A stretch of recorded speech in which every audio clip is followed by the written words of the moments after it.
Novel Pagoda Emas Pancer yang ke-616 berlanjut lagi dengan judul kali ini Pelelangan Gedung Ular Emas. Selamat mendengarkan cerita novel ini.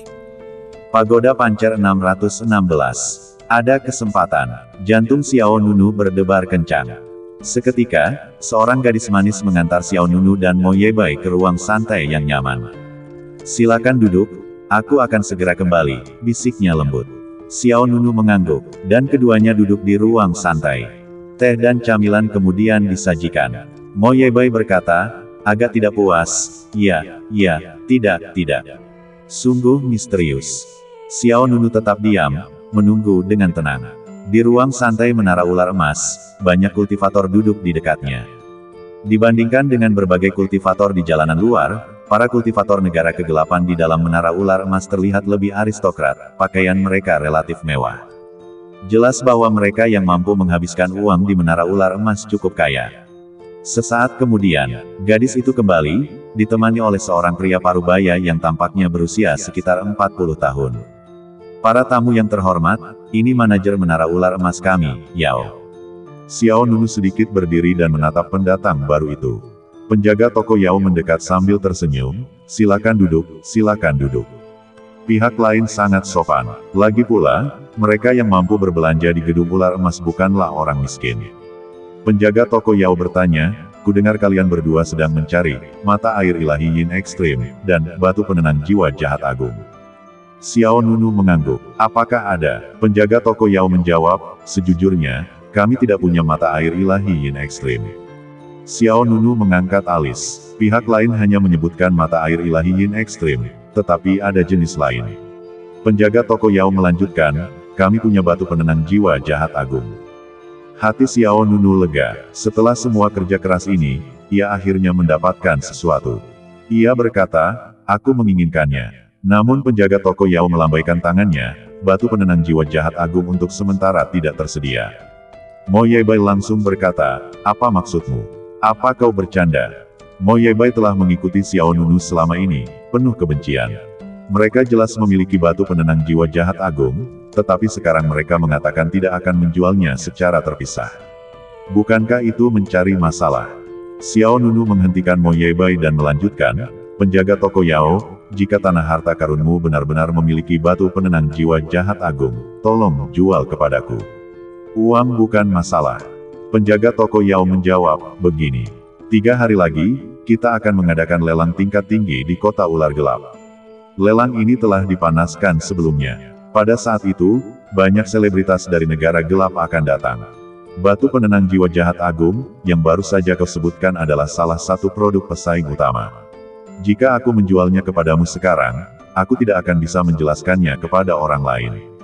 Jadi, jika kalian berdua benar-benar menginginkan batu penenang jiwa jahat agung, kalian dapat berpartisipasi dalam pameran dagang yang akan kita adakan 3 hari lagi. Pada saat itu, penawar tertinggi akan mendapatkannya. Ini adalah cara yang paling masuk akal." Setelah jeda, penjaga toko Yao melanjutkan, "Lagi pula, selain batu penenang jiwa jahat agung, akan ada harta karun lain yang dipajang di pelelangan. Jika kalian berdua menyukai salah satunya, kalian juga bisa mengambil semuanya. Bukankah ini pilihan terbaik?" Mo Yebai bahkan lebih tidak sabar, "Kalian hanya ingin menghasilkan lebih banyak uang, kan?" Penjaga toko Yao menanggapi dengan senyuman, dan dia sama sekali tidak marah. Lagi pula, apa yang dikatakan pihak lain itu benar. Bagaimana mungkin tawaran satu orang menghasilkan lebih banyak daripada tawaran sekelompok orang? Dia menjelaskan, batu penenang jiwa jahat agung itu langka. Bahkan di seluruh negeri kegelapan, itu adalah harta karun yang tak ternilai. Jika kalian melewatkan kesempatan ini, kalian tidak tahu kapan kalian akan memilikinya. Kalian berdua harus memikirkannya baik-baik." Xiao Nunu berkata tanpa ragu, "Baiklah, kalau begitu aku akan kembali dalam 3 hari." Setelah akhirnya menemukan bahan untuk pengorbanan agung untuk formasi jiwa surgawi, Xiao Nunu tidak mau menyerah. Belum lagi 3 hari, bahkan 3 bulan pun sudah cukup untuk menunggu. Penjaga toko Yao melanjutkan, ada satu hal lagi yang mungkin perlu kubantu kalian berdua." Xiao Nunu bertanya, "Apa itu?"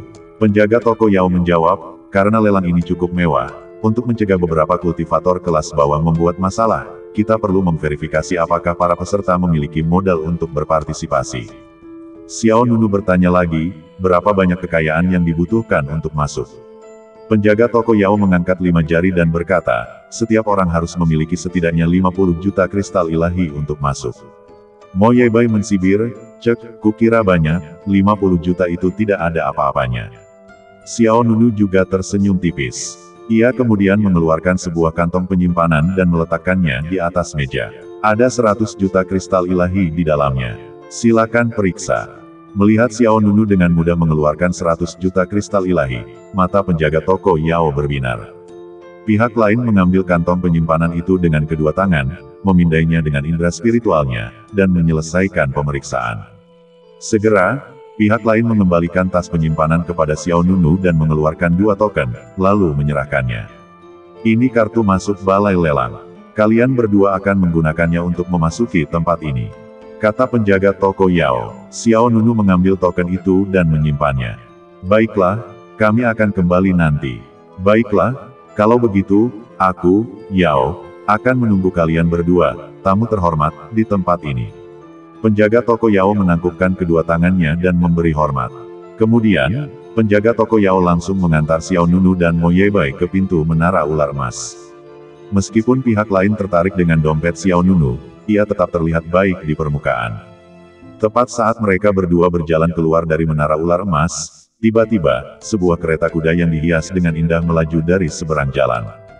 Kemudian, kereta kuda itu berhenti tak jauh dari pintu menara ular emas. Banyak biksu di jalan melirik dengan heran. Mereka melihat bahwa yang menarik kereta kuda itu adalah seekor kuda putih yang sangat berotot. Kuda putih ini tak hanya bersayap di punggungnya, tetapi juga bersisik naga di sekujur badannya. Ini kuda naga terbang fantasi, wow, kualitas ini sungguh langka, seru seseorang. Wah, kuda naga terbang fantasi, ini memang langka. Sepertinya orang di kereta ini adalah putri orang kaya dari keluarga terpandang. Di bawah tatapan para biksu di sekitarnya, seorang wanita berbaju biru melangkah lebih dulu. Ia melompat ke tanah dan berkata kepada kereta, "Nona, kami di sini." Kemudian, dengan dibantu wanita berbaju biru itu, seorang wanita lain menyusul. Wanita di belakang, mengenakan gaun panjang berwarna biru kehijauan, memiliki sosok yang anggun, temperamen yang luar biasa, dan penampilan di atas rata-rata. Mo Yebai meliriknya sekilas, lalu berkata, Xiao Nunu bertanya, ada apa? Mo Yebai menjawab, dia menyamar, sama seperti kita. Xiao Nunu kemudian menatap kedua orang itu, yang mana yang kalian bicarakan? Mo Yebai berkata, yang turun dari kereta di belakang.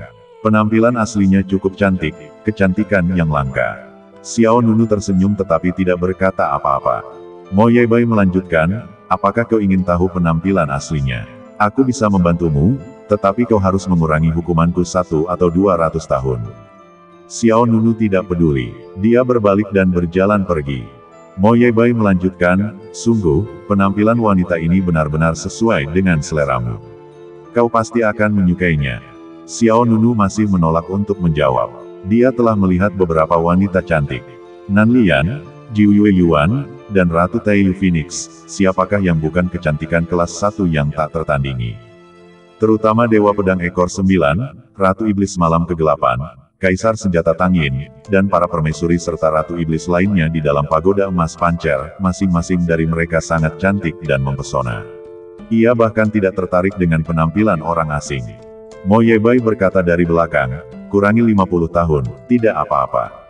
Xiao Nunu menjawab dengan dingin, jika kau terus bicara omong kosong, aku akan menambahkan 50. Mo Yebai segera menutup mulut. Sementara itu, kedua wanita itu telah mencapai pintu masuk menara ular emas. Wanita bergaun cian itu tanpa sadar melirik Xiao Nunu dan Mo Yebai. Langkahnya terhenti sejenak. Wanita berbaju biru di sampingnya bertanya, ada apa, nona muda? Wanita bergaun cian itu menggelengkan kepalanya sedikit, tidak ada. Wanita berbaju biru itu berkata, ayo masuk. Tanpa berkata apa-apa, ia langsung memasuki menara ular emas. Kota ular kegelapan itu luas. Banyak kultivator berkumpul di sana. Dengan begitu banyak orang, konflik kemungkinan besar akan muncul. Saat Xiao Nunu dan Mo Yebai berjalan ke jalan, mereka sesekali mendengar suara perkelahian di kejauhan. Namun, beberapa kultivator memperhatikan kedua pria itu diam-diam, seolah-olah mereka sedang mengincar mangsa. Apakah orang-orang ini berencana merampok kita? Mo Yebai mengerutkan kening. Kemudian, pikirannya berputar, ia berteriak pada salah satu dari mereka, coba lihat lagi. Aku akan memenggal kepalamu, percaya atau tidak. Begitu ia selesai berbicara, Mo Yebai berteleportasi di depan pria itu dan menamparkan wajahnya. Dengan bunyi gedebuk, pria itu terlempar puluhan meter jauhnya. Gigi-giginya yang patah jatuh ke tanah, dan ia tidak bisa bangun. Tamparan Mo Yebai mengejutkan orang-orang di dekatnya. Mereka segera mengalihkan pandangan, tidak berani melihat. Xiao Nunu berkata dengan tenang, baiklah, ayo kita cari tempat untuk beristirahat. Mo Yebai menambahkan, sedikit pencegahan diperlukan. Kalau tidak, di malam hari, beberapa tikus mungkin datang dan mencuri barang-barang. Xiao Nunu tidak mengatakan apa-apa. Kota ular hitam memang cukup kacau, dan sulit bagi mereka yang tak punya keahlian untuk menetap di sana. Sesaat kemudian, Xiao Nunu dan Mo Yebai menemukan restoran untuk menginap. Tinggal di kota ular hitam mahal, 2 kamar bisa menghabiskan puluhan ribu kristal suci. Namun, bagi Xiao Nunu, seorang kaya, jumlah ini tak seberapa. Setelah kembali ke kamarnya, Xiao Nunu dengan santai merapal mantra. Meskipun tak masalah jika ia memiliki Mo Yebai sebagai pengawalnya, Xiao Nunu sudah terbiasa menggunakannya, terutama ketika tak terbiasa dengan daerah itu. Seketika, pikiran Xiao Nunu terbelah. Klang, sebuah mantra pedang bergema, dan sebuah pedang panjang tiba-tiba muncul di tangan Xiao Nunu. Pedang itu berwarna merah tua, terukir pola api. Pedang api peledak, senjata magis tertinggi yang menantang surga. Pedang ini diambil dari perbendaharaan Istana Langit Bayangan, markas besar Provinsi Bayangan. Di dalam pedang ini, tertanam sebuah perintah peledak. Xiao Nunu menatap pedang api peledak di tangannya, dengan lembut menelusuri bilahnya dengan ujung jarinya, lalu mulai mempelajari kekuatan keteraturan di dalamnya. 3 hari berlalu dengan cepat. Ini berarti pelelangan gedung ular emas akan segera dimulai. Negeri gelap, kota ular gelap. Di pintu masuk gedung ular emas, sosok-sosok berpakaian elegan masuk satu demi satu. Penjaga toko Yao berdiri di pintu, menyambut setiap tamu dengan senyuman. Pada saat ini, Xiao Nunu dan Mo Yebai juga tiba di luar gedung ular emas. Mata penjaga toko Yao berbinar, lalu ia tersenyum dan berkata, kalian berdua di sini. Xiao Nunu mengangguk kecil. Penjaga toko Yao melanjutkan, silakan masuk. Langsung masuk, seseorang akan menyambut kalian. Xiao Nunu dan Mo Yebai melangkah masuk ke gedung ular emas. Setelah disambut oleh staf, mereka mengikuti yang lain ke halaman dalam gedung ular emas. Tak lama kemudian, Xiao Nunu dan Mo Yebai tiba di pintu masuk tempat lelang. Tempat itu adalah aula yang sangat mewah. Karpet merah baru menutupi pintu masuk. Para tamu yang terhormat, mohon tunjukkan kartu masuk Anda, seorang wanita muda yang cantik berkata dengan sopan. Xiao Nunu menunjukkan 2 kartu masuk yang diberikan penjaga toko Yao. Gadis itu mengangguk kecil dan berkata, silakan ikuti saya. Kemudian, ia menuntun Xiao Nunu dan Mo Yebai ke dalam aula lelang. Tempatnya luas. Di tengahnya terdapat panggung melingkar. Panggung ini khusus untuk juru lelang. Ia akan berdiri di sana dan memperkenalkan barang-barang lelang. Di sekeliling tempat lelang terdapat kursi tamu. Ruangan-ruangan terpisah bertingkat. Setiap ruangan dapat ditutup dengan pintu dan jendela, atau tirai yang ditarik untuk menghalangi pandangan luar, memberikan privasi yang sangat baik. Para tamu, ini tempat duduk kalian. Gadis itu mengantar Xiao Nunu dan Mo Yebai ke sebuah ruangan di lantai 3. Xiao Nunu mengangguk pelan, tepat saat keduanya hendak masuk. Resepsionis gedung ular emas lainnya datang membawa 2 wanita. Resepsionis itu dengan sopan berkata, para tamu, ini tempat duduk kalian. Hah, Mo Yebai secara naluriah berkata, 2 orang yang tadi. Xiao Nunu juga melirik. Kedua wanita itu muncul, satu mengenakan gaun biru dan yang lainnya mengenakan rok biru kehijauan. Penampilan mereka tidak terlalu mencolok, tetapi wanita berok biru kehijauan itu memiliki sikap yang anggun dan sosok yang anggun. Mereka adalah wanita yang sama, yang dilihat Xiao Nunu di pintu masuk gedung ular emas 3 hari sebelumnya. Mo Yebai sempat menyebutkan bahwa mereka juga menggunakan teknik penyamaran, jadi Xiao Nunu masih ingat sedikit tentang mereka. Namun, Xiao Nunu tidak banyak bereaksi, hanya berjalan masuk ke kamarnya. Mo Yebai melirik kedua wanita itu lalu mengikuti Xiao Nunu ke dalam kamar. Ruangan itu luas, ada meja persegi dan 2 kursi malas. Teh segar dan camilan lezat tersaji di atas meja. Xiao Nunu dan Mo Yebai duduk di kedua sisi meja. Para tamu, pelelangan akan dimulai sekitar setengah jam lagi. Silakan beristirahat di sini sebentar. Jika ada kebutuhan, silakan hubungi kami. Di dinding sebelah kiri Anda, ada jimat transmisi suara. Suntikan energi spiritual ke dalamnya dan jimat itu akan berfungsi. Kata gadis itu sopan. Xiao Nunu melirik dinding di sebelah kirinya dan melihat bahwa memang ada jimat transmisi suara. Ya, Xiao Nunu mengangguk. Setelah berbincang sebentar, gadis itu meninggalkan ruangan. Di kamar sebelah Xiao Nunu, resepsionis menjelaskan masalah jimat transmisi suara di dinding kepada wanita berbaju biru dan wanita berbaju cian, lalu meninggalkan ruangan. Nona, pelelangan akan segera dimulai. Kira-kira barang apa saja yang akan kita temukan? Tanya wanita berbaju biru. Wanita berbaju cian menggelengkan kepalanya sedikit. Kita lihat saja nanti. Wanita berbaju biru mengangguk, matanya berputar, lalu melirik ke dinding samping. Kira-kira dari mana 2 orang di sebelah itu berasal? Mereka tidak terlihat seperti kultivator dari negara kegelapan kita. Wanita berbaju cian bertanya, kenapa kau berkata begitu? Wanita berbaju biru menjawab, kultivator negara kegelapan kita semua mempraktikkan teknik yang sangat berkaitan dengan yin. Kedua orang itu tidak memancarkan aura yin yang kuat, jadi kurasa mereka berasal dari tempat lain. Wanita berbaju cian menjawab, mungkin juga mereka begitu kuat sehingga sengaja menyembunyikan aura mereka. Jangan gegabah menguji orang lain, atau kau akan mendapat masalah. Wanita berbaju biru itu menjulurkan lidahnya. Baik, Nona. Wanita bergaun biru kehijauan itu tidak berkata apa-apa lagi. Jelas terlihat bahwa ia orang yang berhati-hati. Seiring berjalannya waktu, semakin banyak orang memasuki tempat pelelangan. Saat itu, seberkas cahaya putih turun dari langit, mendarat di panggung tinggi di tengah tempat tersebut. Tak lama kemudian, sebuah suara merdu bagai lonceng perak menggema di seluruh tempat. Para tamu yang terhormat, suatu kehormatan besar mengundang Anda untuk berpartisipasi dalam pelelangan hari ini. Saya juru lelang hari ini, Fan Rou. Wus, detik berikutnya, angin sepoi-sepoi berhembus, dan kelopak bunga merah muda berterbangan di atas panggung. Kemudian, sesosok badan tinggi Nan Anggun melangkah ke atas panggung dengan langkah anggun. Ia adalah seorang wanita berbaju merah, berusia sekitar 30 tahun. Meskipun riasannya tebal, ia tidak memancarkan kesan glamor, melainkan pesona dewasa yang sempurna. Saat ia naik ke panggung, tepuk tangan dan sorak-sorai menggema dari berbagai ruangan di sekitarnya. Bos Fan Rou, sudah lama kita tidak bertemu. Anda terlihat semakin menawan dan anggun. Bos Fan Rou, barang bagus apa yang Anda miliki hari ini? Cepat keluarkan. Saya tidak peduli apa yang dilelang hari ini. Saya datang jauh-jauh ke sini untuk bertemu Anda, Bos Fan, hahaha. Fan Rou di atas panggung tersenyum cerah, dan dia menjawab, terima kasih atas dukungan kalian semua. Saya sangat berterima kasih kepada semua teman yang datang jauh-jauh ke sini untuk bertemu saya. Sekarang waktunya bekerja, mari kita selesaikan dulu barang-barang yang ada di tangan. Kata Fan Rou sambil berjalan ke tengah panggung. Ia tersenyum dan berkata, saya tidak akan membuang waktu lagi.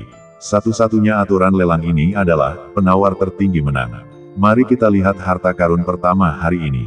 Setelah selesai berbicara, seorang wanita muda mendekat sambil membawa nampan. Di atas nampan itu terdapat sebuah pedang. Pedang panjang berwarna biru langit, permukaannya dihiasi riak-riak. Harta karun pertama, pedang Changsing. Fan Rou mulai memperkenalkannya.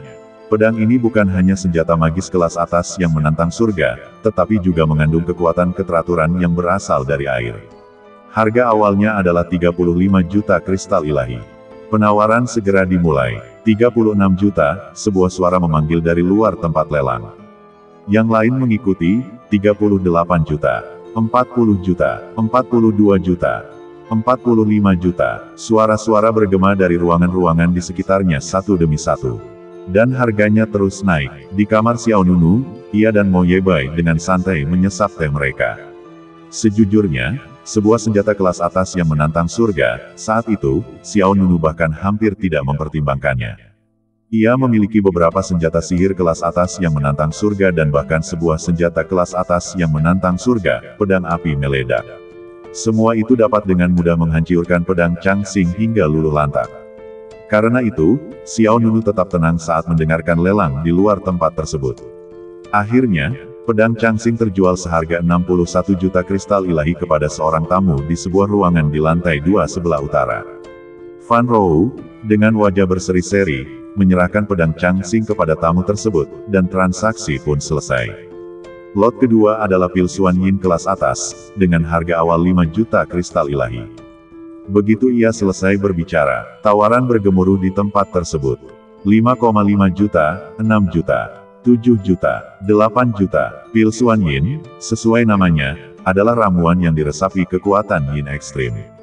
Pil ini sangat populer di kalangan kultivator alam kegelapan. Tentu saja, pil itu kurang bermanfaat bagi Xiao Nunu, jadi ia tidak tertarik. Tak lama kemudian, pil Xuan Yin kelas atas terjual seharga 11 juta kristal ilahi. Fan Rou kemudian meminta seseorang untuk membawakan lot ketiga. Waktu berlalu, dan satu demi satu harta karun muncul di pelelangan Menara Ular Emas, tetapi Xiao Nunu masih belum menerima batu penenang jiwa jahat agung yang diinginkannya. Namun, Xiao Nunu tidak cemas. Sebaliknya, Mo Yebai, yang berdiri di sampingnya, menjadi gelisah. Kenapa kau belum keluar? Aku hampir tertidur menonton. Ia menguap. Xiao Nunu tetap diam, menyesap teh di sampingnya. Sejujurnya, pelelangan itu memiliki cukup banyak harta karun, termasuk senjata ajaib kelas semi-super yang menantang surga dan beberapa ramuan kelas atas. Tetapi bagi Xiao Nunu, barang-barang itu bukan masalah saat ini. Dia hanya menginginkan batu penenang jiwa jahat agung. Saat itu, suara Fan Rou terdengar lagi, semuanya, benda selanjutnya ini sangat langka. Seorang wanita muda menghampiri panggung sambil membawa sebuah kotak kayu. Di dalamnya terdapat buah seukuran telur. Energi spiritual yang kaya terpancar dari buah itu. Fan Rou memperkenalkannya, benda ini disebut buah ilahi Yin Yang. Di kamar Xiao Nunu, Mo Yebai, yang sebelumnya menguap dan mengantuk, tiba-tiba membuka matanya. Tatapannya langsung tertuju ke arah panggung di tengah aula lelang. Detik berikutnya, senyum muncul di wajah Mo Yebai. Dia menunjuk ke depan dan berkata kepada Xiao Nunu di sampingnya, tolong fotokan benda ini untukku. Aku menginginkan benda ini. Secercah kejutan terpancar di mata Xiao Nunu, kau menginginkan buah ilahi Yin Yang ini. Mo Yebai mengangguk berulang kali, ya, jika aku bisa mendapatkan benda ini, kultivasiku akan pulih pesat. Tanpa menunggu Xiao Nunu bertanya lebih lanjut, Fan Rou yang berada di tengah ruangan melanjutkan penjelasannya, buah ilahi Yin yang mengandung kekuatan ilahi atribut Yin dan yang dahsyat, dan kekuatan tersebut dapat dikonversi menjadi satu sama lain. Jika dikonsumsi pada siang hari, buah ini disebut buah matahari, dan semua kekuatan di dalamnya adalah kekuatan yang murni.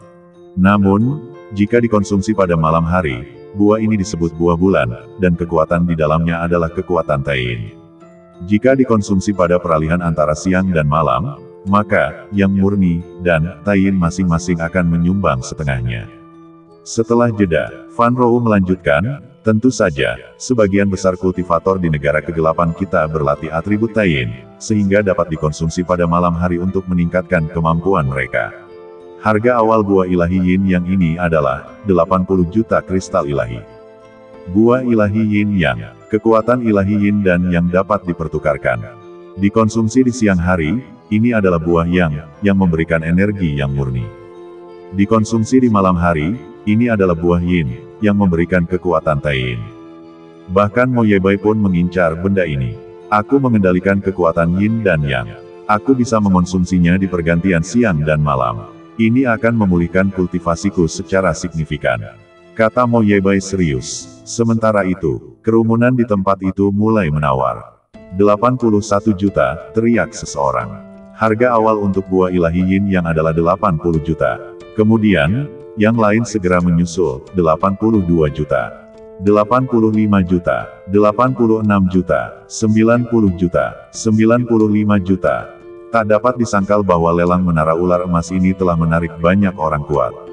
Dalam sekejap mata, harga buah ilahi Yin yang mencapai lebih dari 100 juta. Di ruangan sebelah Xiao Nunu, wanita berbaju biru dan wanita bergaun cian juga berubah ekspresi ketika melihat buah ilahi Yin Yang.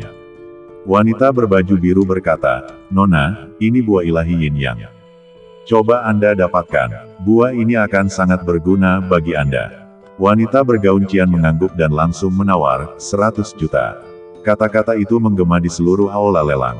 Juru lelang Fan Rou berseri-seri. Seorang wanita di lantai 3 sana menawar 100 juta. Adakah yang bisa mengalahkannya? Begitu ia selesai berbicara, suara lain terdengar dari lantai 2, 110 juta. Mata Fan Rou berbinar. Ia menyukai pelanggan yang langsung menaikkan tawaran mereka 10 juta. Namun kemudian, wanita bergaun cian di sebelah Xiao Nunu berteriak lagi, 130 juta.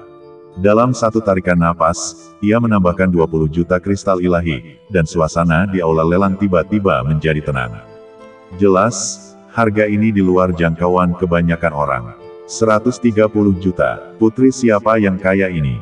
Entahlah, aku tak sanggup membayar harga segitu. Gumam kerumunan. Namun, tiba-tiba terdengar suara lain, 150 juta. Perhatian semua orang langsung tertuju ke arah suara itu. Penawar terlihat di sebuah ruangan di lantai 4. Tirai pintu terbuka, memperlihatkan seorang pemuda dengan penampilan yang mengesankan. Ia mengenakan jubah megah dan duduk di kursi dengan senyum meremehkan. Di belakangnya berdiri beberapa pelayan. Begitu mereka melihat siapa dia, tempat yang luas itu langsung riuh. Itu Tuan Muda Sentu Yi. Wow, aku penasaran siapa yang begitu berani. Dia anak ajaib dari keluarga Sentu. Seperti yang kuduga dari Sentu Yi, dia mengejutkan semua orang di sini. Di sebuah ruangan di lantai 3, ekspresi wanita berbaju biru itu berubah. Ia melirik wanita bergaun biru kehijauan di sampingnya. "Nona, kakek Sentu Yi ini adalah kepala keluarga Sentu. Lagi pula, dia adalah anak ajaib paling diunggulkan di seluruh keluarga saat ini. Kita tidak bisa bersaing dengannya untuk mendapatkan buah ilahi Yin Yang ini." Jelas bahwa wanita berbaju biru itu masih agak waspada terhadap Sentu Yi. Wanita berbaju biru itu mengangguk pelan, "Aku tahu." Wanita berbaju biru itu mendesah pelan, "Aduh. Akhirnya kita menunggu begitu lama untuk buah ilahi bulan matahari, tetapi akhirnya tak terjangkau." Tepat ketika semua orang mengira buah ilahi Yin yang akan direbut oleh Sentu Yi dari keluarga Sentu, sebuah suara tenang tiba-tiba terdengar. 170 juta. Wow, seluruh ruangan bergemuruh kegirangan. Wanita berbaju biru dan wanita berbaju biru itu tercengang, karena suara itu berasal dari kamar sebelah mereka. "Dua orang di sebelah itu," kata wanita berbaju biru itu. Wanita berbaju biru itu mengangguk, raut wajahnya terkejut.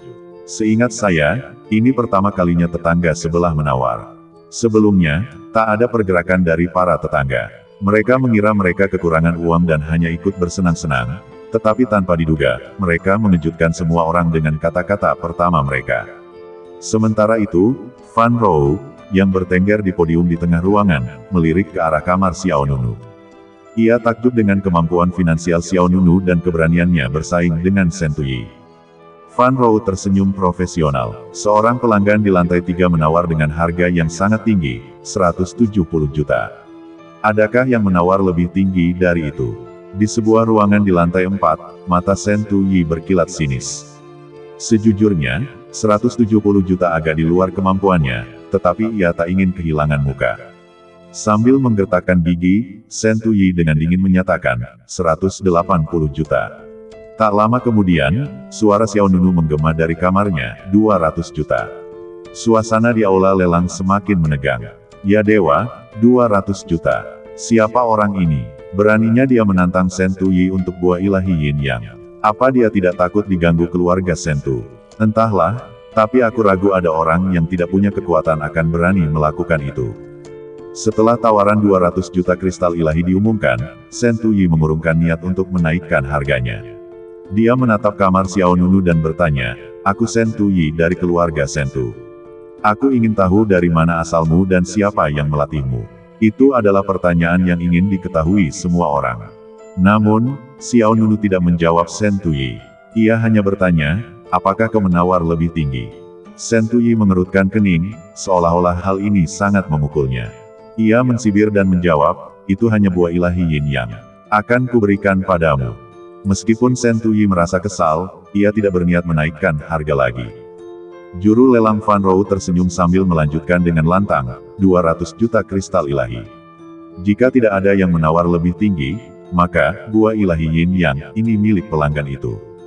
200 juta kristal ilahi, sekali. 200 juta kristal ilahi, 2 kali. 200 juta kristal ilahi, 3 kali. Tepat saat Fan Rou hendak mengajukan tawaran terakhirnya, sosok lain tiba-tiba muncul di aula lelang. 220 juta. Suara itu terdengar, membuat keributan di aula lelang. Dan ada seorang master. Perhatian semua orang langsung tertuju pada penawar, tatapan mereka tertuju pada sebuah ruangan di lantai 5. Ruangan itu juga, pintu dan jendelanya terbuka, dan seorang pria parubaya duduk di sana, dengan tenang menyesap teh. Itu tetua Fang Xi dari Sekte Jubah Darah. Astaga, aku tidak menyangka makhluk sekuat itu bersembunyi di sini. Aku bahkan tidak tahu tetua Fang Xi ada di sini. Keterkejutan di wajah semua orang semakin dalam saat melihat tetua Sekte Jubah Darah. Banyak yang tak kuasa menahan rasa takut. Shen Tuyi juga mensibir, "Hei, menarik. Itu intersepsi yang hebat." Juru lelang Fan Rou berkata, "Jadi itu tetua Fang Xi dari Sekte Jubah Darah. Maafkan aku, maafkan aku." Dia pikir Xiao Nunu tidak akan melanjutkan pertarungan. Lagi pula, Fang Xi adalah seorang kultivator alam dewa sejati bawah tahap akhir yang kuat. Dan Sekte Jubah Darah adalah salah satu faksi terkuat di negara kegelapan. Tidak ada seorang pun di sini yang ingin menyinggung makhluk sekuat itu. Tapi Fan Rou salah. Sedetik kemudian, sebuah suara terdengar dari kamar Xiao Nunu. 250 juta. Tawaran Fang Xi telah dinaikkan 30 juta kristal ilahi. Semua orang tercengang. Fan Rou juga tercengang. "Berani sekali kau." Wajah Fang Xi langsung memucat, dan ia melirik ke arah ruangan tempat Xiao Nunu berada. Menarik. Fang Xi meletakkan cangkir tehnya dan berdiri. 260 juta. Semua orang di tempat itu tak berani bernapas. Harga ini sudah terlalu dilebih-lebihkan. Xiao Nunu menjawab dengan tenang, 300 juta. Seketika, aula lelang yang besar itu gempar. Fang Xi baru saja menaikkan harga menjadi 260 juta. Dan Xiao Nunu sudah langsung menaikkannya menjadi 300 juta. Siapa yang lebih kaya? Jelas sekali. Tatapan Fang Xi mendingin, dan ia tidak menawar lagi. Fan Rou buru-buru berkata, 300 juta kristal ilahi, adakah yang lebih tinggi dari itu? Seluruh ruangan hening. Fan Rou melanjutkan, karena tidak ada harga yang lebih tinggi, maka saya nyatakan bahwa buah ilahi Yin yang telah dimenangkan oleh tamu di lantai 3. Kemudian, gadis di sebelah Fan Rou membawa kotak kayu berisi buah ilahi Yin Yang dan berjalan menuju kamar Xiao Nunu. Bisik-bisik terdengar di seluruh ruangan. Kedua wanita di kamar sebelah Xiao Nunu sama terkejutnya. "Nona, siapa dua orang itu?" Mereka bahkan tidak peduli dengan tetua Fang Xi dari Sekte Jubah Darah dan Shen Tuyi dari keluarga Shen Tu. Wanita berbaju biru itu memulai. Wanita berbaju cian di sebelahnya hanya menggelengkan kepala. Tak lama kemudian, buah ilahi Yin yang diantarkan ke kamar Xiao Nunu. "Tamu, buah ilahi Yin Yangmu." Gadis yang memegang kotak kayu itu tersenyum manis. "Mo Yebai dengan bersemangat menerimanya, berikan padaku." Xiao Nunu juga dengan murah hati mengeluarkan sebuah kantong penyimpanan, ada 300 juta kristal ilahi di dalamnya. "Silakan periksa." Gadis itu mengambil tas penyimpanan itu, memindainya dengan indera spiritualnya, dan setelah memastikan tidak ada masalah, ia tersenyum dan meninggalkan ruangan. Mo Yebai sangat gembira, "Terima kasih banyak. Sejujurnya, aku tidak menyangka kau bersedia menghabiskan 300 juta kristal ilahi untuk membeli benda ini untukku." Xiao Nunu tersenyum tetapi tidak berkata apa-apa. Lagi pula, semua kristal ilahi ini dijarah dari Yingzu, jadi menghabiskannya bukanlah masalah besar. Lagi pula, ngomong-ngomong, Mo Yebai adalah pahlawan besar selama perjalanan ke Yingzu. Tampaknya, operasi di Yingzu tidak akan mungkin terjadi. 300 juta kristal ilahi bukanlah apa-apa. Lagi pula, bahkan jika 300 juta kristal ilahi ini diambil, Xiao Nunu masih memiliki lebih dari 1 miliar kristal ilahi, jadi tidak akan ada masalah dalam menawar batu penenang jiwa jahat agung. Setelah transaksi selesai, suasana di aula lelang berubah drastis, dan samar-samar tercium bau mesiu. Tatapan Fang Xi dan Shen Tuyi sedikit dingin. Di panggung tinggi di tengah ruangan, Fan Rou berdeham, dan pelelangan berlanjut. Harta karun dipajang satu per satu, tetapi sejak Xiao Nunu menawar buah Dewa Yin Yang, tak ada lagi yang menawar. Seiring berjalannya waktu, pelelangan pun berakhir. Semuanya, selanjutnya adalah barang terakhir dari lelang ini. Suara Fan Rou semakin keras. Barang ini disebut, batu penenang jiwa jahat agung. Barang ini disebut, batu penenang jiwa jahat agung. Suara juru lelang Fan Rou menggema di aula lelang. Sambil berbicara, tatapannya menatap penuh harap ke seluruh ruangan. Tak lama kemudian, seorang karyawan menara ular emas lainnya melangkah ke atas panggung, membawa sebuah kotak kayu yang indah. Di dalamnya, sebuah batu suci memancarkan aura purba. Batu itu, dengan diameter sekitar 20 cm, ditutupi garis-garis hitam yang khas. Garis-garis ini sangat aneh, masing-masing dipenuhi energi yin yang kuat dan ekstrim. Seruan bergema dari ruangan-ruangan di sekitarnya. Ini benar-benar batu penenang jiwa jahat agung. Bagaimana mungkin itu palsu? Gedung Ular Emas, bagaimanapun juga, adalah salah satu tempat perdagangan teratas di Provinsi Kegelapan. Jika disebut batu penenang jiwa jahat agung, itu pasti asli. Batu penenang jiwa ini terlihat cukup bagus. Ya, harganya pasti tidak murah. Fan Rou tersenyum cerah dan melanjutkan, kurasa aku tak perlu menjelaskan lebih lanjut tentang kegunaan luar biasa dari batu penenang jiwa jahat agung. Benda ini adalah harta karun yang sangat langka di Provinsi Kegelapan kita. Harga awalnya 100 juta kristal ilahi. Harga awalnya saja mencapai 100 juta kristal ilahi. Ini 20 juta kristal ilahi lebih mahal daripada buah ilahi yin yang tadi. Semua orang mulai menawar, 110 juta, 115 juta. 118 juta. Suara-suara bergema di seluruh ruangan satu demi satu.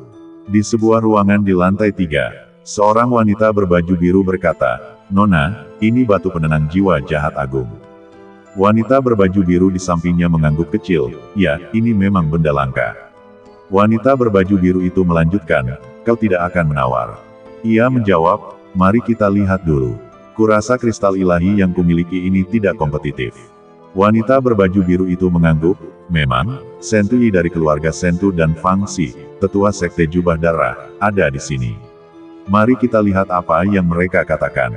Dan dua orang di sebelah itu. Ia melirik ke arah ruangan sebelah. Kedua orang ini terlihat biasa saja, tapi aku tak menyangka mereka begitu kuat. Mereka menawar 300 juta untuk buah ilahi yin yang. Aku yakin orang-orang di gedung ular emas akan tersenyum lebar melihat dua orang yang begitu murah hati. Saat itu, sebuah suara menggema di ruang konferensi. 200 juta. Mata semua orang langsung tertuju ke ruangan tempat Sentu Yi berada. Tuan Muda Sentu telah menawar 200 juta. Aku ingin tahu apakah sudah ada yang menawar. Kata-kata Sentu Yi langsung meredakan kegaduhan. Sentu Yi melirik ke arah ruangan Xiao Nunu dengan sedikit provokasi. Sentu Yi merasa Xiao Nunu telah menghabiskan 300 juta kristal ilahi untuk buah ilahi yin yang, dan mungkin ia tak punya lagi yang tersisa untuk memperebutkan batu penenang jiwa jahat agung. Namun, yang tidak diketahui Sentu Yi adalah Xiao Nunu datang untuk menyaksikan batu penenang jiwa jahat agung. 300 juta. Sebuah suara tenang terdengar langsung dari kamar Xiao Nunu. Seketika, aula lelang yang luas itu riuh. Bahkan juru lelang, Fan Rou, pun tercengang. Tiba-tiba bertambah 100 juta. Itu terlalu banyak. Sentu Yi agak tak percaya, kau masih punya begitu banyak kristal ilahi. 300 juta tadi, dan sekarang 300 juta lagi. Dari mana orang kaya ini berasal? Bahkan 200 juta kristal ilahi yang telah dikumpulkan Sentu Yi selama bertahun-tahun. Namun Xiao Nunu dengan santai menawarkan 600 juta kristal ilahi. Sungguh mengejutkan. 300 juta kristal ilahi. Fan Rou berkata, tamu di lantai 3 telah menawar 300 juta. Adakah yang bisa menawar lebih? Sentu Yi jelas kelelahan, ia hanya memiliki 200 juta di tangannya. Yang tersisa hanyalah satu tetua dari sekte jubah darah, Fang Xi. Banyak mata secara naluriah tertuju ke kamar Fang Xi. Fang Xi mengerutkan kening, tampak ragu-ragu. Setelah menarik napas dalam-dalam, Fang Xi berteriak, 320 juta. Mata Fan Rou berbinar, dan ia berseri-seri. Tetua Fang Xi telah menawar 320 juta. Adakah yang bisa menawar lebih dari itu? Xiao Nunu segera menyusul, berkata, 350 juta. Aula lelang yang luas itu langsung riuh. Sungguh keberuntungan. 350 juta kristal ilahi. Ya dewa, siapa yang ada di ruangan itu? Entahlah, tapi siapapun yang bisa menantang tetua Fangxi dan Tuan Muda Sentu Yi jelas bukan orang biasa. Xiao Nunu berada di kamar sebelah. Wanita berbaju biru dan wanita bergaun cian bertukar pandang, masing-masing melihat kilatan keterkejutan di mata satu sama lain. Wanita berbaju biru itu berkata, "Kau benar-benar tidak bisa menilai seseorang dari penampilannya. Aku tidak menyangka mereka berdua punya kantong sedalam itu." Rasa ingin tahu membuncah dalam diri wanita bergaun cian itu. Dengan 300 juta di awal dan 350 juta berikutnya, siapapun yang bisa mengumpulkan lebih dari 600 juta kristal ilahi di negeri gelap sekaligus jelas bukan orang biasa. Ketika Xiao Nunu meneriakkan 350 juta kristal ilahi, ekspresi tetua sekte jubah darah, Fangxi, menjadi muram. Ia menatap ruangan tempat Xiao Nunu berdiri dan bertanya, "Aku Fangxi dari sekte jubah darah. Bolehkah aku tahu siapa kau?" Xiao Nunu hanya menjawab, "Apakah kau akan menaikkan harganya?" Kerutan di dahi Fangxi semakin dalam. Ia berharap bisa menggunakan statusnya sebagai tetua sekte jubah darah untuk menekan Xiao Nunu, tetapi ia tidak menyangka pihak lain akan memberinya sedikit pun rasa hormat. 360 juta, kata Fangxi serius. 400 juta, Xiao Nunu pun membalas. Fangxi mengepalkan tinjunya. Kali ini, ia tak bisa menaikkan harganya lebih tinggi lagi. 360 juta kristal ilahi adalah tabungan tetua ini. Ia tak sanggup lagi bersaing dengan Xiao Nunu. Fan Rou terus mengobarkan api, 400 juta kristal ilahi. Adakah yang lebih tinggi dari itu? Fangxi terdiam. Sebagai tetua sekte jubah darah, ia sebenarnya ingin menyelamatkan muka. Lagi pula, Xiao Nunu memang sudah mencuri perhatian dalam perebutan buah ilahi Yin yang sebelumnya, tetapi kekuatannya tak memungkinkan, dan harganya di luar jangkauannya. Melihat Fangxi terdiam, Sentu Yi dari keluarga Sentu angkat bicara, "Tetua Fangxi, saya khawatir Anda terburu-buru pergi hari ini dan mungkin tidak membawa cukup kristal ilahi. Kebetulan saya punya 200 juta kristal ilahi. Bagaimana kalau saya pinjamkan sedikit?" Semua orang yang hadir tercengang. Mereka tak menyangka Sentu Yi akan melakukan hal seperti itu. Fangxi tersenyum dan berkata, "Tuan Sentu benar. Saya sedang terburu-buru pergi, jadi saya tidak membawa banyak kristal dewa. Dan kebetulan saya sedang mengincar batu penenang jiwa jahat agung ini. Bisakah Anda meminjamkannya? Saya akan mengirim seseorang ke keluarga Sentu segera setelah saya kembali." Setelah jeda, Fangxi melanjutkan, "Kalau begitu, mari kita pinjam 100 juta untuk memulai." Segera, Fangxi mengajukan penawaran lain, 460 juta. Fangxi baru saja menawar 360 juta. Dengan 100 juta yang ditawarkan Sentu Yi, harga batu penenang jiwa jahat agung mencapai 460 juta, 60 juta lebih tinggi dari harga Xiao Nunu yang hanya 400 juta. Aula lelang menjadi gempar. Ya dewa, 460 juta. Orang-orang ini luar biasa. Fan Rou tidak bisa menyembunyikan kegembiraannya. 460 juta, itu sudah lebih dari harga asli batu penenang jiwa jahat agung. Bahkan setelah Fangxi selesai menyebutkan harganya, Sentu Yi tak lupa mengejek Xiao Nunu. "Kau mau menaikkan harganya? Kurasa kau tak sanggup." Namun, Xiao Nunu menjawab, "Lupakan soal meminjamkannya hanya 100 juta. Sekalipun kau meminjamkannya 200 juta, kau tetap tak bisa membeli batu penenang jiwa jahat agung ini." Lalu, Xiao Nunu berteriak, 600 juta. Suasana di aula lelang meledak. Ketika Xiao Nunu mengumumkan harga 600 juta, semua orang tercengang. Ya ampun, 600 juta kristal ilahi.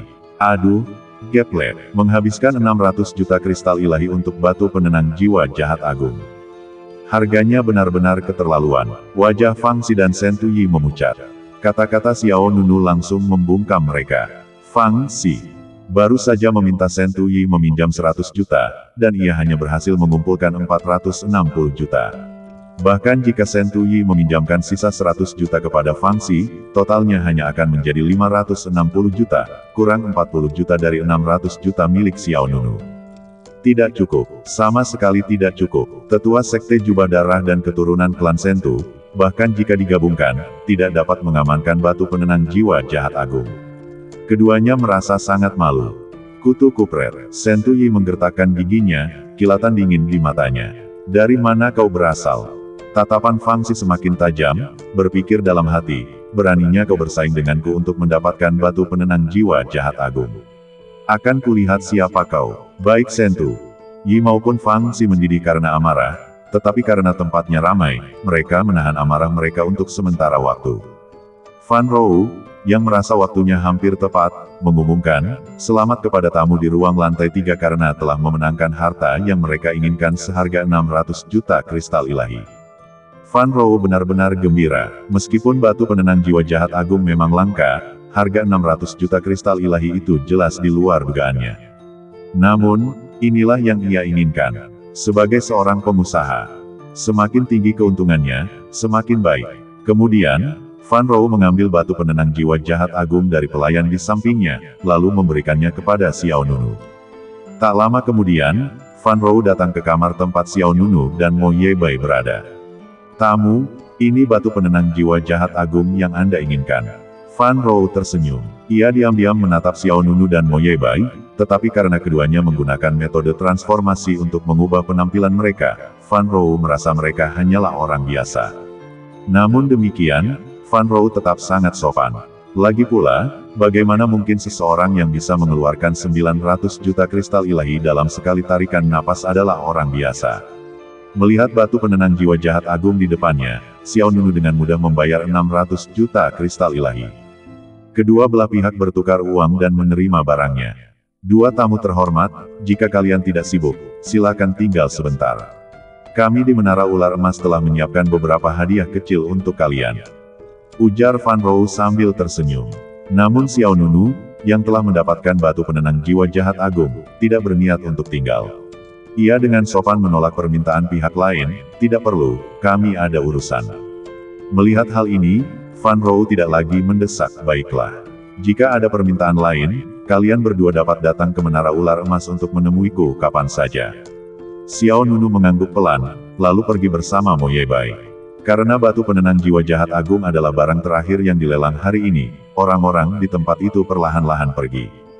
Wanita berbaju biru dan wanita berbaju biru kehijauan berdiri di pintu kamar mereka, menatap punggung Xiao Nunu dan Mo Yebai. Wanita berbaju biru kehijauan itu bergumam pada dirinya sendiri, apakah mereka berdua benar-benar bukan dari negara kegelapan? Pada saat yang sama, Shen Tuyi, di sebuah ruangan di lantai 4, menatap tajam Xiao Nunu dan Mo Yebai di bawah. Penatuasi, kata Shen Tuyi dengan suara berat. Seorang lelaki tua di belakangnya segera menjawab, aku di sini. Shen Tuyi berkata lagi, cari tahu detail kedua orang ini untukku. Lelaki tua itu mengangguk, ya. Di tempat lain, di sebuah ruangan di lantai 5, mata penatua sekte jubah darah Fang Xi menggelap dan ia mensibir. Sesaat kemudian, Xiao Nunu dan Mo Yebai meninggalkan Menara Ular Emas. Mereka tidak berlama-lama di kota ular gelap dan menuju ke luar kota. Mo Yebai bertanya, bagaimana rasanya menghabiskan 900 juta sekaligus? Xiao Nunu menjawab, meskipun itu kristal ilahi curian, sejujurnya, rasanya masih sedikit sakit. Ketika pertama kali membeli buah ilahi yin yang untuk Mo Yebai, ia tidak merasakan banyak hal. 300 juta kristal ilahi tidaklah banyak. Namun, 600 juta lagi dihabiskan, sehingga totalnya menjadi 900 juta, yang terasa terlalu banyak. Namun, untuk membentuk pengorbanan agung untuk formasi jiwa surgawi, batu penenang jiwa jahat agung ini harus diperoleh dengan segala cara. Tak lama kemudian, keduanya meninggalkan kota ular hitam. Namun, saat itu, Mo Yebai melirik ke arah di belakangnya. Hah, apa? Tanya Xiao Nunu. Mo Yebai berkata, seseorang mengejar kita, pastilah tetua sekte pakaian darah. Xiao Nunu sangat tenang dan tampak tidak terkejut dengan hal ini. Mo Yebai terkekeh, aku tidak menyangka orang ini berpikiran sempit. Sepertinya kita bisa menyelamatkan ratusan juta kristal dewa. Sepertinya kita bisa menyelamatkan beberapa ratus juta kristal dewa. Mo Yebai tertawa. Xiao Nunu pun tersenyum. Ia tentu saja mengerti maksud Mo Yebai. Seketika, mereka berdua melesat, terbang semakin jauh dari kota ular hitam. Wus, wus, Xiao Nunu dan Mo Yebai berubah menjadi dua seberkas cahaya, melesat di udara. Entah berapa lama waktu berlalu sebelum mereka berada jauh dari kota ular hitam dan tiba di atas pegunungan yang luas. Pegunungan itu sangat luas, hutannya yang rimbun membentang seperti lautan, seolah tak berujung. Mo Yebai bertanya, apakah kita hampir sampai? Kita sudah cukup jauh. Xiao Nunu mengangguk kecil, ya. Namun tepat saat keduanya selesai berbicara, aura mengerikan tiba-tiba menyelimuti mereka. Berhenti, sebuah teriakan keras meletus, dan langit serta awan bergeser. Detik berikutnya, sebuah kekuatan telapak tangan yang dahsyat turun dari atas, menghantam keduanya. Xiao Nunu dan Mo Yebai terpisah, menghindari serangan itu. Duar, kekuatan telapak tangan itu mendarat di pegunungan di bawah, seketika menyebabkan tanah runtuh dan bumi retak, disertai gempa susulan yang menggelegar. Puing-puing yang tak terhitung jumlahnya berterbangan tinggi ke langit, dan hamparan hutan yang luas pun berubah menjadi debu. Swiss. Kemudian, sesosok yang memancarkan aura dingin muncul di kehampaan. Sosok itu tak lain adalah tetua sekte jubah darah, Fang Xi. Fang Xi menatap Xiao Nunu dan Mo Yebai, apa kalian terburu-buru pergi? Apa kalian takut Mah Tei? Mo Yebai tertawa dan berkata, siapa yang tidak takut Mah Tei? Fang Xi berkata, karena kalian takut Mah Tei, seharusnya kalian menahan diri dan tidak bersikap sombong. Xiao Nunu menjawab dengan acuh tak acuh, itu hanya penawaran biasa. Kenapa kalian begitu marah? Fang Xi mensibir, kalian bukan dari Ansu, kan? Xiao Nunu berkata, memangnya kenapa kalau aku dari Ansu? Memangnya kenapa kalau kalian bukan dari Ansu? Fang Xi membalas, serahkan batu penenang jiwa jahat agung, dan buah ilahi bulan dan matahari, dan aku akan melepaskanmu. Xiao Nunu berkata, jangan mengujiku, Tuan. Kau ingin batu penenang jiwa jahat agung dan buah ilahi yin yang pada kami, dan kami juga ingin ratusan juta kristal ilahi pada dirimu. Tanda tanya, mata Fang Xi meredup, Mo Yebai bergerak dan langsung menyerang Fang Xi. Kau tidak bilang kami benar-benar tidak bisa kabur, kan? Kami hanya menunggumu, dasar kutu kupret tua. Mo Yebai mendekati lawannya dan menamparnya dengan telapak tangannya. Fang Xi menangkis serangannya, sombong sekali. Bang! Kedua telapak tangan itu beradu, menciptakan gelombang energi yang dahsyat. Fang Xi terpental berulang kali. Sedikit keterkejutan terpancar di wajahnya, kau juga berada di alam dewa sejati tingkat bawah. Mo Yebai berkata, sudah terlambat untuk mengetahuinya sekarang. Rasa gelisah merayapi hati Fang Xi. Ia telah meremehkan kekuatan Mo Yebai. Namun pada saat itu, seberkas cahaya terang lainnya turun dari langit. Swiss. Kemudian, kehampaan berguncang, dan beberapa sosok lainnya muncul. Memimpin mereka adalah Sentu Yi dari klan Sentu. Tetua Fang Xi, jangan panik. Dengan Tetua Xi dan aku di sini, mereka berdua pasti akan Mah Tei. Melihat penampilan Sentu Yi, pola pikir Fang Xi tiba-tiba berubah. Kultivasi Fang Xi telah mencapai kesempurnaan alam dewa void tingkat surgawi. Di antara para pengikutnya terdapat seorang tetua di alam dewa sejati tingkat bawah awal. Tetua ini, Xi Xiong, adalah pengawal pribadi Sentu Yi. Fang Xi berkata, baiklah, setelah kita membunuh mereka berdua, kita akan membagi harta karunnya. Sentu Yi menjawab, baiklah. Dengan itu, Fang Xi melepaskan aura yang kuat dan menyerang Mo Yebai. Mo Yebai membalas serangannya. Sentu Yi dan rekan-rekannya tidak berniat untuk segera bergabung dengan Fang Xi untuk menghadapi Mo Yebai. Tatapan Sentu Yi beralih ke Xiao Nunu, kau mencuri perhatian di pelelangan tadi. Kupikir kau begitu kuat, tapi ternyata kau hanyalah seorang dewa void tingkat bumi yang tak berguna. Kultivasi Xiao Nunu berada di dewa void tingkat awal, jadi Sentu Yi sama sekali tidak menganggapnya serius. Xiao Nunu tetap tenang, kalau begitu, beranikah kau menantangku secara langsung? Sentu Yi mensibir, dasar sampah tak berguna, tak pantas kuserang. Kemudian, Sentu Yi berkata kepada para pengikutnya, kalian maju dan potong tangan dan kakinya. Baik, tanpa sepatah kata pun, para pengikutnya menyerang Xiao Nunu. Xi Xiong, tetua keluarga di tahap awal alam dewa sejati bawah, tetap berada di sisi Sentu Yi. Menurutnya, seorang kultivator biasa di tahap awal alam dewa void tingkat bumi bukanlah orang yang mungkin bisa ia lawan. Namun, saat itu, seringai tersungging di wajah Xiao Nunu, dan pola-pola ilahi keemasan langsung menerangi badannya. Domain badan dominannya langsung aktif. Xiao Nunu berubah menjadi seberkas cahaya keemasan dan menyerbu keluar. Bang, bang, bang, serangkaian ledakan teredam bergema di langit dan bumi. Dalam sekejap, darah berjatuhan, anggota badan berterbangan, dan diiringi jeritan melengking, para pengikut Shen Tuyi, bagaikan bola air yang meledak, berubah menjadi awan kabut darah. Wajah Shen Tuyi berubah, dan matanya melebar. Apa ini? Perlu diketahui bahwa tingkat kultivasi para pengikutnya tidaklah rendah, baik di alam Dewa Void tingkat bumi maupun alam Dewa Void tingkat surga. Bahkan tingkat terendah pun lebih tinggi dari Xiao Nunu. Namun dalam sekejap mata, mereka semua diledakkan berkeping-keping oleh Xiao Nunu. Ini sungguh mengejutkan. Apa yang terjadi? Bukankah orang ini baru berada di tahap awal alam Dewa Void tingkat bumi? Mengapa kekuatan tempurnya begitu tinggi? Shen Tuyi mengerutkan kening. Xiao Nunu berdiri tegak, hujan darah mengalir deras di sekelilingnya. Ia menunjuk Shen Tuyi dan bertanya, "Katakan padaku, apakah aku cukup layak untuk membiarkanmu menyerangku secara pribadi sekarang?" Shen Tuyi jelas merupakan seorang alam Dewa Void tingkat surgawi sempurna, tetapi entah mengapa, ketika ia bertemu pandang dengan Xiao Nunu, ia merasakan gelombang ketakutan. Pada saat ini, Si Xiong, yang berdiri di belakang Shen Tuyi, berkata, "Tuan muda, mundurlah. Budak tua ini ada di sini, dan dia harus mati." Shen Tuyi berkata dengan suara berat, bunuh dia sekarang." Ya, Si Xiong segera menyerbu ke arah Xiao Nunu, momentumnya terpancar dari tahap awal alam dewa sejati bawah seperti badai yang mengamuk. "Kutu kupret, bersiaplah untuk mati." Si Xiong membentuk cakar dengan satu tangan dan mencengkeram dada Xiao Nunu. Pukulan ini bahkan akan menembus seorang kultivator alam Dewa Void tingkat surgawi. Tapi ini Xiao Nunu. Ia berdiri teguh melawan serangan Si Xiong. "Tinju kejut," teriak Xiao Nunu. Lengan kanannya memancarkan cahaya keemasan yang cemerlang, dan ia menghantam telapak tangan Si Xiong. Boom! Pukulan yang tampak biasa saja itu, nyatanya mengandung kekuatan seismik keteraturan yang luar biasa dahsyat. Kekuatan dahsyat itu, bagaikan arus bawah laut yang dalam, menyerbu lengan Si Xiong, membuatnya terhuyung mundur. Ini, Si Xiong tak bisa menyembunyikan keterkejutannya.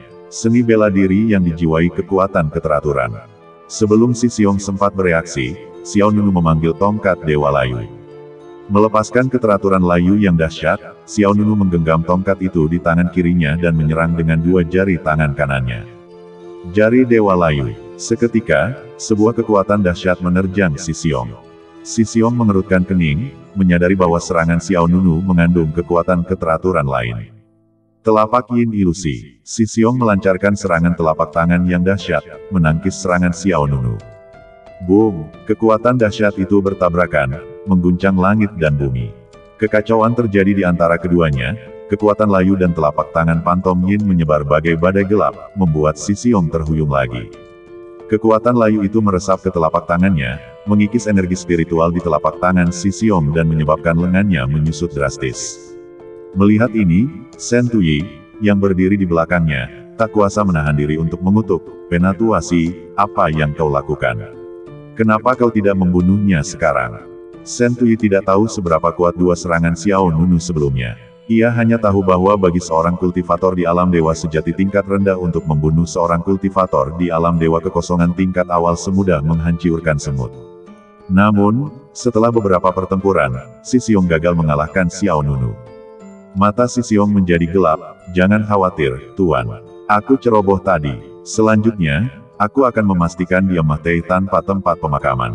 Segera, Si Xiong menangkupkan kedua telapak tangannya dan dengan tegas menyatakan, "Kekuatan ketertiban, aktifkan." Sambil berbicara, Si Xiong melepaskan gelombang kekuatan ketertiban. Detik berikutnya, sebuah formasi gelap raksasa muncul di atas kepala Xiao Nunu. Seketika, sebuah sulur muncul dari formasi gelap itu. Sulur itu sangat besar, seperti tentakel raksasa misterius, diselimuti aura gelap dan duri. Si Xiong memelototi Xiao Nunu dengan tajam dan berkata, "Ordoku disebut Stranglehold. Rasakan." Swiss. Sulur-sulur gelap itu langsung menyerbu ke arah Xiao Nunu. Xiao Nunu segera menangkisnya dengan tongkat Dewa Layu. Bang! Sebuah kekuatan yang sangat dahsyat meledak, dan Xiao Nunu merasakan lengannya mati rasa. Ia terpental mundur, bersama dengan tongkat Dewa Layu. Sebelum Xiao Nunu sempat menenangkan diri, sulur lain terbang keluar dari lingkaran sihir gelap di kehampaan. Sulur kedua bergabung dengan yang pertama dan menyerang Xiao Nunu. Kiri dan kanan, mereka membentuk serangan gabungan seperti naga. Kilatan petir menyambar di mata Xiao Nunu. Ia menggenggam tongkat Dewa Layu dengan satu tangan dan membentuk segel dengan tangan lainnya. Peta guntur. Buka. Klang. Guntur meraung, hembusan angin mengamuk, dan di belakang Xiao Nunu, sebuah gulungan besar terbentang. Gulungan itu diselimuti guntur, pemandangan yang sungguh luar biasa. Benda ini tak lain adalah senjata ajaib kelas super yang menantang surga, peta guntur.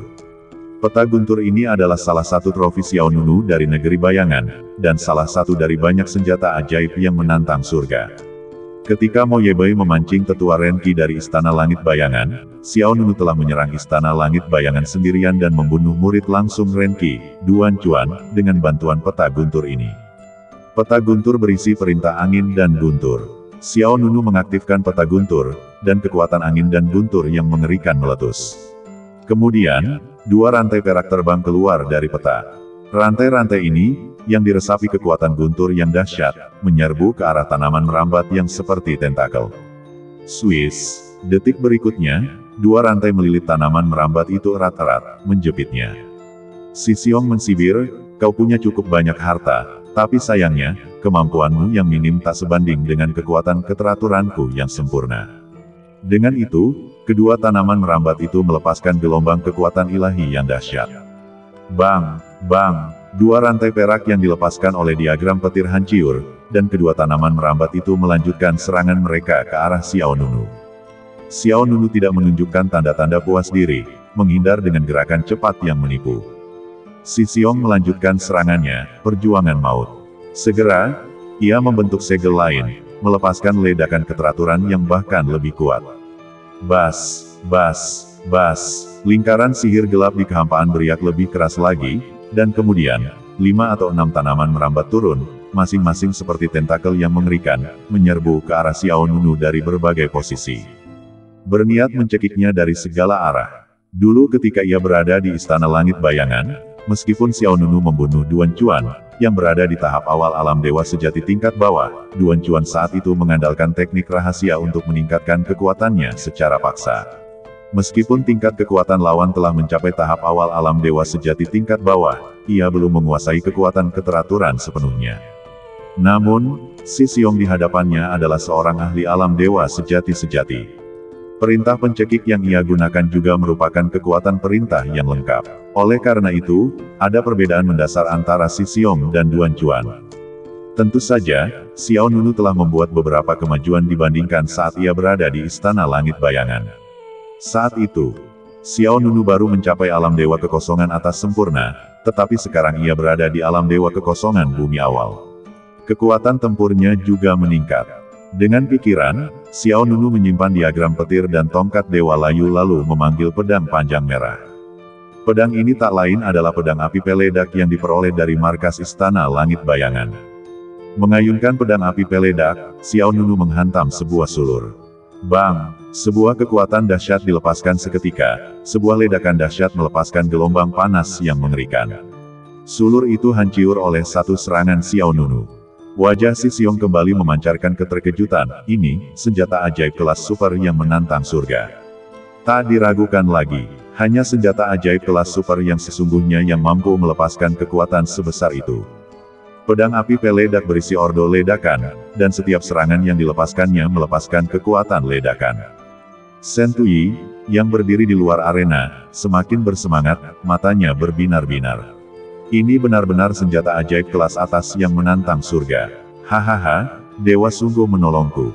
Kemudian, Shen Tuyi berteriak, cepat, bunuh dia, dan rebut pedangnya dariku. Shen Tuyi sangat gembira, bahkan sebagai cucu kesayangan sang patriark, ia tak memiliki satupun senjata ajaib kelas atas yang menantang surga. Melihat senjata yang dipegang Xiao Nunu, ia tak bisa menyembunyikan keserakahannya. Namun, dengan menghunus pedang api peledak dan mengaktifkan domain badan dominannya sepenuhnya, Xiao Nunu bukanlah tandingannya. Xiao Nunu mengayunkan pedang api peledak, melepaskan energi pedang yang mengerikan satu demi satu. Bang! Bang! Bang! Energi pedang itu menghantam tentakel dan sulur raksasa, melepaskan gelombang demi gelombang kejut yang mengerikan dan mengguncang bumi. Gelombang panas saling bersilangan, menyapu sulur-sulur yang seperti tentakel. Pemandangan itu sungguh menakjubkan, seperti rentetan petasan raksasa yang meledak.